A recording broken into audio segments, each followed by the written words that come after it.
ఎందుకు చంద్రబాబు దేశ రాజకీయాల్లోకి వెళ్తున్నారు, ఉప ప్రధాని అంటూ కూడా ప్రచారం జరుగుతుంది.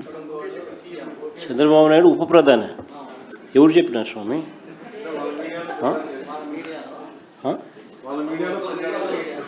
వాళ్ళ మీడియాలో వాళ్ళు రాసుకుంటున్నారా?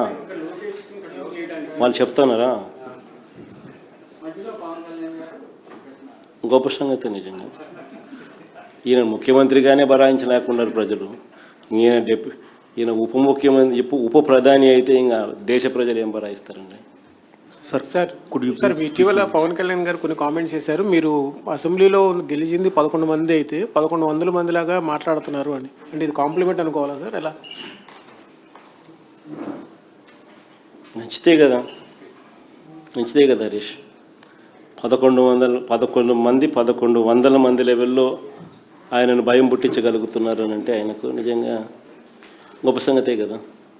మా వాళ్ళ క్రెడిట్ ఇవ్వాల్సిందే కదా. కేజీబీవి మహిళా ప్రిన్సిపల్ మీద వేధింపులకు పాల్పడ్డ ఆముదాల వలస టీడీపీ ఎమ్మెల్యే కూన రవికుమార్ మీద చంద్రబాబు నాయుడు గారు ఏం చర్యలు తీసుకున్నామని అడుగుతా ఉన్నా. మహిళలతో అశ్లీలంగా వీడియో కాల్స్ చేసిన గుంటూరు ఈస్ట్ ఎమ్మెల్యే నసీర్ అహ్మద్ మీద అయ్యా చంద్రబాబు గారు ఏం చర్యలు తీసుకున్నామని అడుగుతా ఉన్నా. టీడీపీకి చెందిన సత్యవేడు ఎమ్మెల్యే కోనేటి ఆదిమూలం ఒక మహిళ మీద దారుణమైన లైంగిక దాడికి పాల్పడితే ఈ చంద్రబాబు గారు ఏం చర్యలు తీసుకున్నారో అని అడుగుతా ఉన్నా.